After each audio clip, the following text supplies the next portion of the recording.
సమయం 5:50 చలికాలం కావడంతో అప్పటికే పూర్తిగా అలుముకున్నాయి చీకట్లు. యాత్రికులతో సందడిగా ఉండే గోల్కొండ కోట పరిసరాలు అప్పటికే సద్దుమణిగాయి. అదే సమయంలో మెరుపు వేగంతో కొండపైకి దూసుకు వెళ్ళింది మోటార్ సైకిల్ ఒకటి. సరిగ్గా 6 గంటలవుతుండగా కోట ముందు భాగంలో బైకాపి కిందకి దిగి స్టాండ్ వేశాడు రాజేష్. రిస్ట్ వాచ్ మీద నుండి చూపులను మరల్చి తలెత్తి చుట్టూ చూశాడు. ఎవరూ కనిపించలేదు. కోట లోపలి భాగమంతా భయంకరమైన చీకటి ఆవరించుకునుంది. సాధారణంగా ఆ సమయంలో ఆ పరిసరాలకు రావడానికి ఇష్టపడరు ఎవరు. రాక తప్పలేదు రాజేష్కి. నగరంలోని చీకటి వ్యాపారాలన్నీ అక్కడ చాలా వరకు జరుగుతాయి. కనులు చికిలించుకుని పరిసరాలను జాగ్రత్తగా పరిశీలించి చూస్తూ ప్యాంటు జేబులో నుండి రివాల్వర్ను బయటకు తీశాడు. చెవులు రిక్కించి శబ్దాలను వినడానికి ప్రయత్నిస్తూ అడుగులు ముందుకు వేయడం ప్రారంభించాడు. Stop there my dear Rajesh అంటూ చీకట్లో నుంచి వినిపించింది గంభీరమైన కంఠస్వరం ఒకటి. కోట ఎంట్రన్స్ను సమీపించబోతున్నాడు రాజేష్. వేయబోతున్న అడుగును వెనక్కి లాక్కుని ఎక్కడ వాడక్కడే నిలబడిపోయాడు. పక్కకు తిరిగి ఆ మాటలు వినిపించిన దిశకు చూశాడు. చీకట్లో నిలబడింది ఒక నల్లని ఆకారం. ధరించిన నల్లటి లాంగ్ కోటు కనిపిస్తున్నా ముఖం మాత్రం కనిపించడం లేదు. మిస్టర్ రాజేష్, నేను ఎవరా అని ఆలోచించి టైం వేస్ట్ చేసుకో.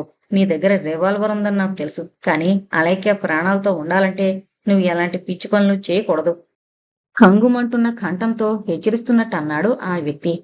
తీవ్రంగా ఆలోచిస్తున్నాడు రాజేష్. ఆ గొంతును గుర్తుపట్టడానికి తన జ్ఞాపక శక్తికి పొదును పెడుతున్నాడు. ఎంత ప్రయత్నించినా గుర్తు రాకపోయేసరికి తన ప్రయత్నాన్ని విరమించుకుని, చూడు మై డియర్ ఫ్రెండ్, నువ్వు ఎవరన్నది నాకు అనవసరం. నాకు కావలసింది అలైక్య. ఆమెను కిడ్నాప్ చేసి బెదిరించడం వల్ల నేను మీకు సహాయం చేస్తాననుకోవడం మీ పిచ్చితనం అన్నాడు రాజేష్. వికృతంగా నవ్వాడు ఆ వ్యక్తి. ష్యూర్ మై డియర్ రాజేష్, నా అంచనా ఎప్పుడూ తప్పు కాదు. ఆమెను నువ్వు ప్రేమిస్తున్నావు. ప్రేమికులు ఒకరి కోసం ఒకరు ఎటువంటి త్యాగాలు చేయడానికైనా వెనకాడరు అన్నది జగద్విదితమైన నిజం. ఇకపోతే నువ్వు ఎవరివో, ఏ ఉద్దేశంతో హర్షవర్ధన్ ఇంట్లో చేరావో మాకు అనవసరం. నువ్వు చాలా తెలివిగలవాడివి. నిన్ను ఇరుకున పెట్టడానికే అలక్యను కిడ్నాప్ చేశాం. ఆమె కనిపించకపోతే హర్షవర్ధన్ కుటుంబ సభ్యులు అనుమానించేది నిన్నే అన్నాడు నీడలా కనిపిస్తోన్న ఆ వ్యక్తి. నన్నెందుకు అనుమానిస్తారు అడిగాడు రాజేష్. మొన్న రాత్రి మీ ఇద్దరూ మాట్లాడుకున్న సంగతి నాకు తెలుసు. పార్కులో కలుసుకోవాలని నిర్ణయించుకున్న విషయం కూడా నాకు తెలుసు. ఆ విషయాన్ని గురించి ఆ కుటుంబ సభ్యులకు తెలిస్తే నిన్ను కాక ఇంకెవరిని అనుమానిస్తారు అన్నాడు ఆ వ్యక్తి. ఆశ్చర్యంగా చూశాడు రాజేష్. అతను అన్నది నిజమే. అలైక్య తను పార్కులో కలుసుకోవాలనుకున్న సంగతి వారికి తెలిస్తే ఖచ్చితంగా అందరూ తననే అనుమానిస్తారు. అలైక్య ఏమైందో చెప్పమని నిలదీస్తారు. కానీ ఆ విషయం వారికి ఎలా తెలుస్తుంది? అతను చెబుతాడా, ఫోన్ చేస్తాడా? అతని మాటలు వాళ్ళు నమ్ముతారా? రంగులు మారుతున్న అతని ముఖంలోని భావాలను పసిగట్టి మరింత వికృతంగా నవ్వాడు ఆ వ్యక్తి. వెల్ మిస్టర్ రాజేష్, వాళ్లను నమ్మించడానికి నేను వేసిన పథకం ఏంటో నువ్వే చూడు అన్నాడు. ఆ మరుక్షణమే టేప్ రికార్డర్ ఆన్ చేసినట్టు క్లిక్కుమంటూ వినిపించింది ఒక శబ్దం. రికార్డు నుండి వినిపించిన మాటలు వింటూనే ఉలికిపడి శిలా విగ్రహంలా బీసుకుపోయాడు రాజేష్. ఓ గాడ్, మొన్న రాత్రి అలైక్యతో తను జరిపిన సంభాషణ ఒక్క ముక్క కూడా వదలకుండా రికార్డు చేయబడింది. తామిద్దరూ పార్కులో కలుసుకోవాలన్న విషయం కూడా అందులో ఉంది. ఎలా జరిగిందది? రికార్డు చేసింది ఎవరు? అమిత వేగంతో పరుగులు తీయడం ప్రారంభించాయి అతని ఆలోచనలు. అవి ఒక దారికి రాకముందే ఆగిపోయాయి. టేప్ రికార్డర్లో నుండి వినవస్తోన్న మాటలు. ఇప్పుడు చెప్పు మిస్టర్ రాజేష్, నిన్ను ఇరుకును పెట్టి ఆ ఇంట్లో నుండి తరిమి కొట్టించడం, కటకటాల వెనక్కి నెట్టించడం నిమిషాల మీద పని అని అంగీకరిస్తావా అడిగాడు ఆ వ్యక్తి. అంగీకరించకుండా ఉండలేకపోయాడు రాజేష్. కోపంతో బిగుసుకున్నాయి అతని పిడికిళ్ళు. ఒక్క దూకులో ఆ వ్యక్తిని సమీపించి గొంతు పిసికి చంపాలన్నంత ఆవేశం అమిత వేగంతో ఆక్రమించుకుంది అతని అంతరంగాన్ని. కానీ అలా చేయడం వల్ల నష్టపోయేది తనే. తన ఆవేశాన్ని అదుపు చేసుకోకపోవడం వల్ల అలైక్య ప్రాణాలకు తప్పకుండా ముప్పు వాటిల్లుతుంది. ఇప్పుడు వారి కస్టడీలో ఉంది అలైక్య.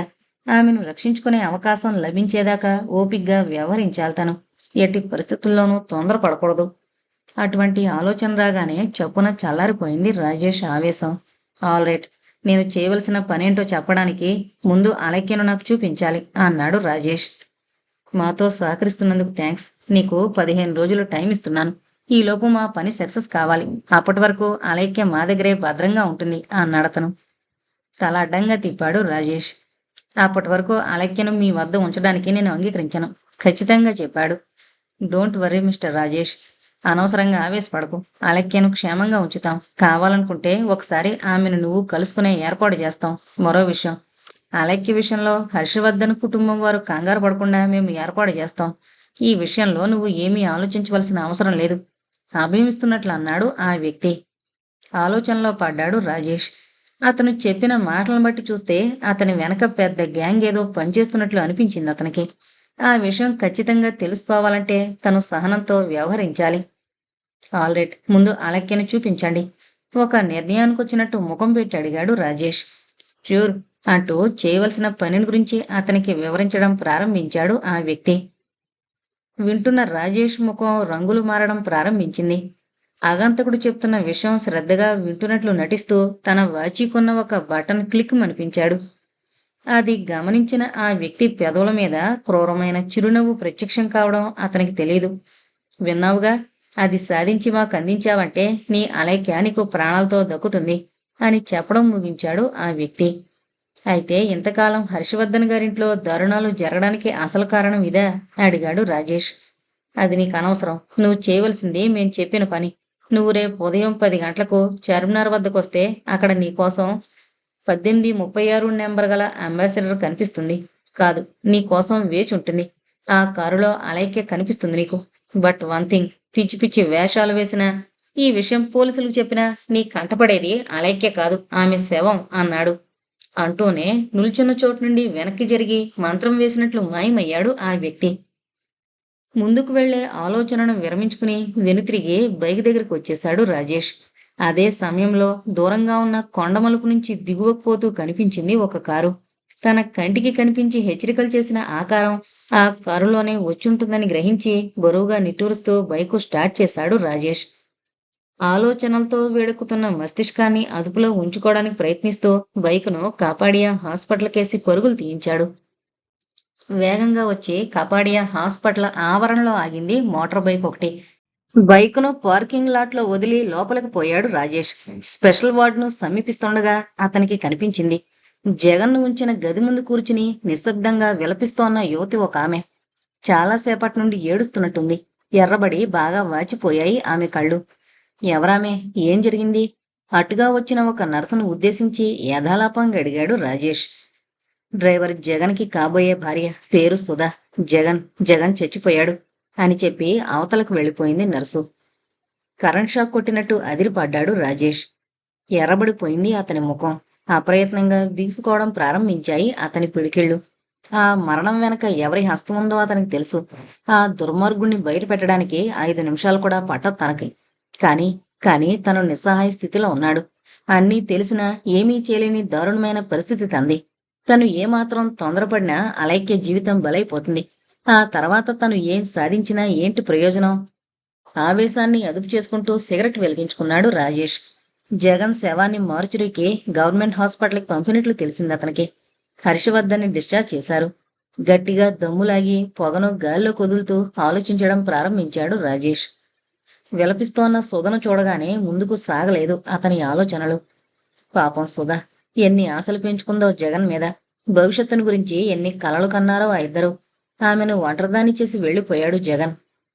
విపరీతమైన ఆవేదనతో గుండె బొరువెక్కుతుండగా ఆమెను సమీపించి ఓదార్చేందుకు ప్రయత్నించాడు. నర్సు చెప్పిందాన్ని బట్టి కోమాలో నుండి బయటపడిన కొద్ది నిమిషాలకే ప్రాణాలు వదిలాడట జగన్ విషయంలో తను పొరపాటు చేశాడేమో అనిపించింది రాజేష్కి. ముందే అతన్ని గవర్నమెంట్ హాస్పిటల్లో చేర్పించుంటే బ్రతుకుండేవాడేమో. నో, డబ్బును తెలివితేటలను విచ్చలవిడిగా ఖర్చు పెడుతోన్న శత్రువులు గవర్నమెంట్ హాస్పిటల్లో చేర్పిస్తారన్న గ్యారంటీ ఏముంది? జగన్ స్పృహలోకి వచ్చిన తర్వాత ఇన్స్పెక్టర్ ప్రసాద్ అతని దగ్గర స్టేట్మెంట్ తీసుకున్నట్టు నర్సు ద్వారా తెలుసుకుని వెంటనే పోలీస్ స్టేషన్కి బయలుదేరాడు రాజేష్. అప్పుడు రాత్రి 9 గంటలైంది టైము. అరగంట తర్వాత స్టేషన్ ముందు బైక్ ఆపి లోపలికి అడుగు పెడుతూనే అదిరిపడి ఎక్కడ వాడక్కడే నిలబడిపోయాడు. హర్షవర్ధన్ బంగళా నిర్మానుష్యంగా ఉంది. భగవాన్ దాదా ఆ గదిలో పచారులు చేస్తున్నాడు. అతని మనసంతా ఆందోళనగా ఉంది. ఇచ్చిన మాట నిలబెట్టుకోలేనేమో అన్న భయం అతన్ని కొంగదీస్తోంది. జరుగుతున్న ఘోరాలు మితిమీరిపోతున్నాయి. తను ఉండి కూడా ఏమీ చేయలేకపోతున్నాడు.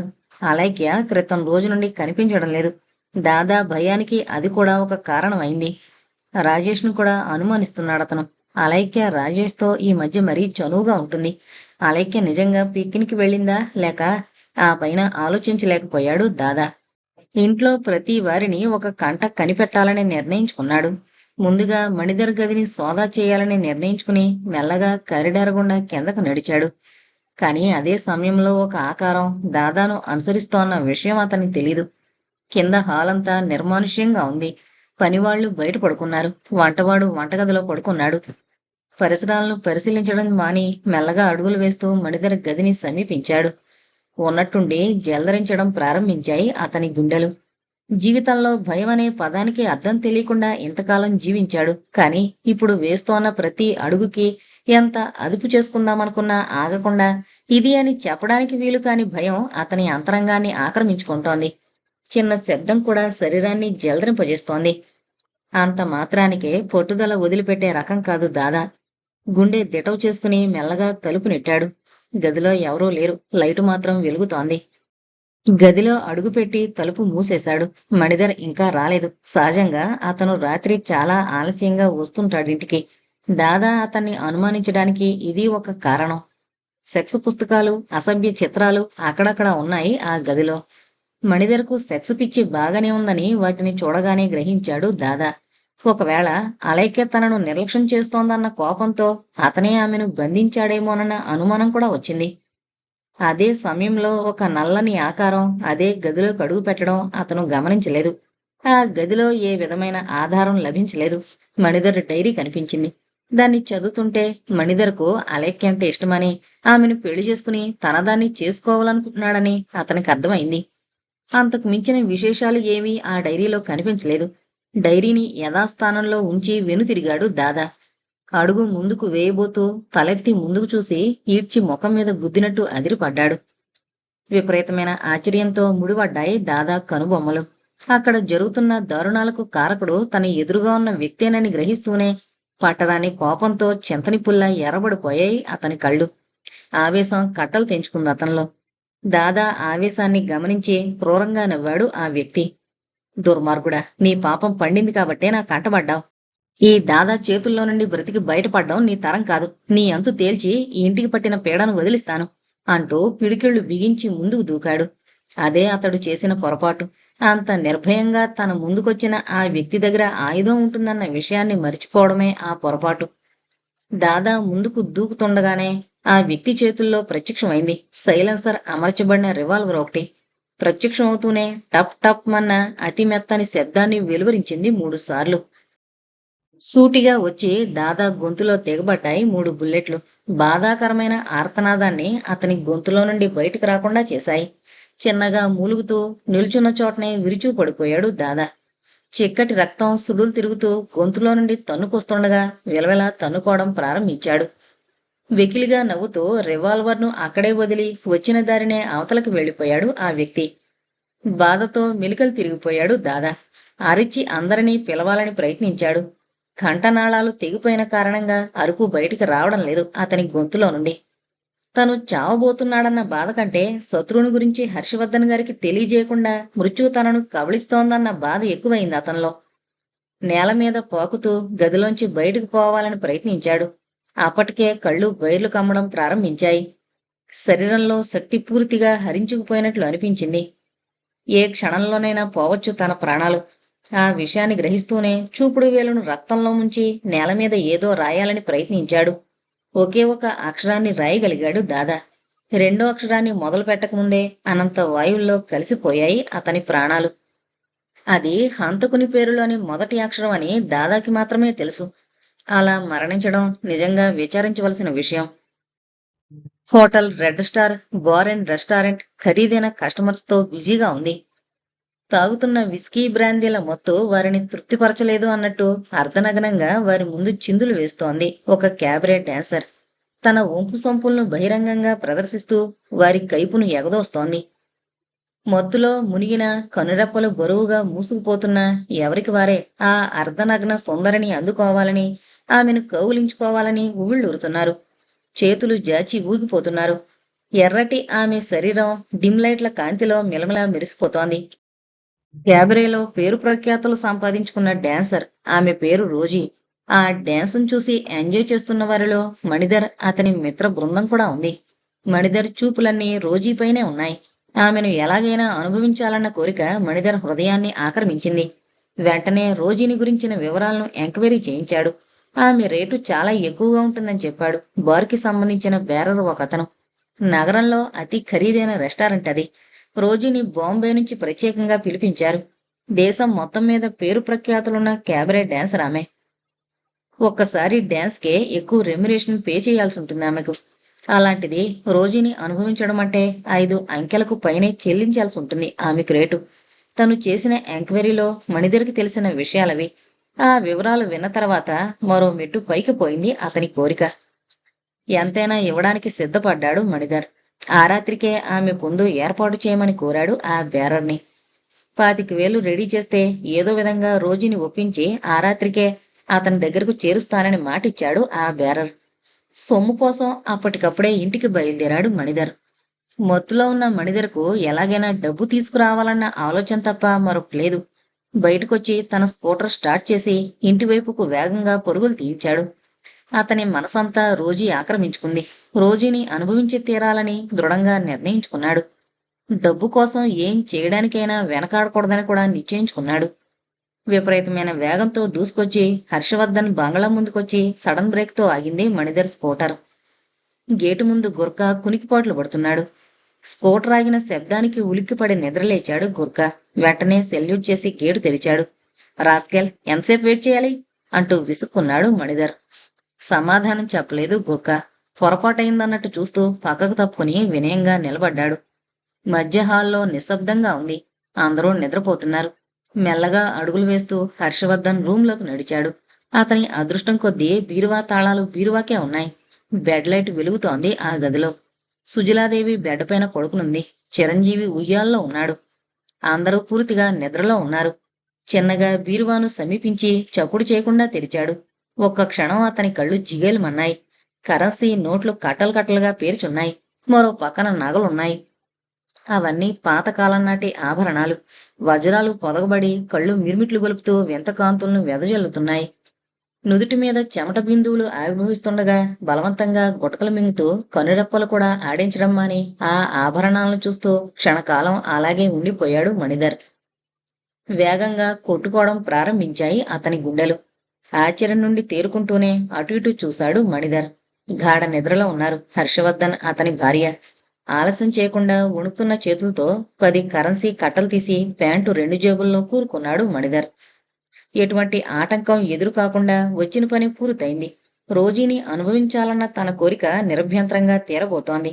అంతరంగాన్ని ఉక్కిరిబిక్కిరి చేస్తున్న సంతోషంతో నిశ్శబ్దంగా అడుగులు వేస్తూ గదిలో నుండి బయటకొచ్చేశాడు. తన సంతోషంలో పడి బీరువా తలుపు ముయ్యడం మరిచిపోయాడన్న సంగతి అతనికి తెలీదు. 1,00,000 రూపాయలకు తక్కువ ఉండదు అతను బీరువాలో నుండి తీసిన సొమ్ము. అంత సొమ్ముతో బార్ అండ్ రెస్టారెంట్కి వెళ్లడం ఇష్టం లేకపోయింది అతనికి. 30,000ను మాత్రం జేబులో ఉంచుకుని మిగతా సొమ్మును దాచుకునేందుకు తన గదికేసి నడిచాడు మణిధర్. దగ్గరగా మూసున్న తలుపులను నెట్టుకుంటూ గదిలోకి అడుగు పెడుతూనే లాగిపెట్టి ముఖం మీద గుద్దినట్టు అదిరిపడ్డాడు. ఆవిరయ్యి క్షణాల మీద గాల్లో కలిసిపోయింది అతని సంతోషమంతా. వెన్నులోంచి మొదలైంది సన్నటి వణుకు. గది మధ్య రక్తపు మడుగులో పడున్నాడు భగవాన్ దాదా. అతనికి కొంచెం దూరంలో పడుంది సైలెన్సర్ అమర్చబడిన రివాల్వర్. ఎవరు చంపారు దాదాని? అతను చంపబడిన విషయం ఇంట్లో ఉన్నవారికి ఇంకా తెలీదా? ఎవరికీ తెలియనంత కాముగా ఎలా జరిగింది ఆ హత్య?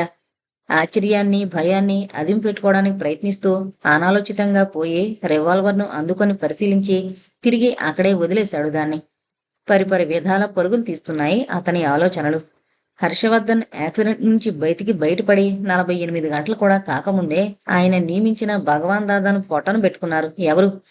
ఆ హత్య తన గదిలోనే జరగడానికి కారణమేమిటి? తనను చిక్కుల్లో పెట్టడానికి హంతకుడు కావాలనే ఆ పని చేశాడా? దాదాను తన గదికి రప్పించి కామ్గా ఫినిష్ చేశాడా? ఏది ఏమైనా తనక్కడ ఉండడం మంచిది కాదని నిర్ణయించుకున్నాడు మణిధర్. అటువంటి ఆలోచన రాగానే సొమ్మును భద్రపరచాలన్న ఆలోచనను మరిచిపోయాడతను. ముఖం మీద ఆవిర్భవించిన చెమట బిందువులను కర్చీఫ్తో తుడుచుకుంటూ పోర్టుకోలోకొచ్చి స్కూటర్ స్టార్ట్ చేసి బార్ అండ్ రెస్టారెంట్ కేసి పరుగులు తీశాడు. 15 నిమిషాల్లో జరిగిపోయింది ఆ సంఘటన. ఎవరో వెంటపడి తరుముతున్నట్టు వచ్చిన వెంటనే తిరిగి బయటకు వెళుతోన్న మణిధర్కేసి ఆశ్చర్యంగా చూశాడు గురక. అతని ముఖంలోని కంగారు స్పష్టంగా కనిపించింది అతనికి. అయితే అదే సమయంలో ఒక వ్యక్తి నిశ్శబ్దంగా మణిధర్ గదిలో కడుగుపెట్టిన సంగతి మణిధర్ కాని, బద్ధకంగా ఆవులిస్తూ గేటు ముందు స్టూలు మీద కూర్చున్న గురకాకి కాని తెలీదు.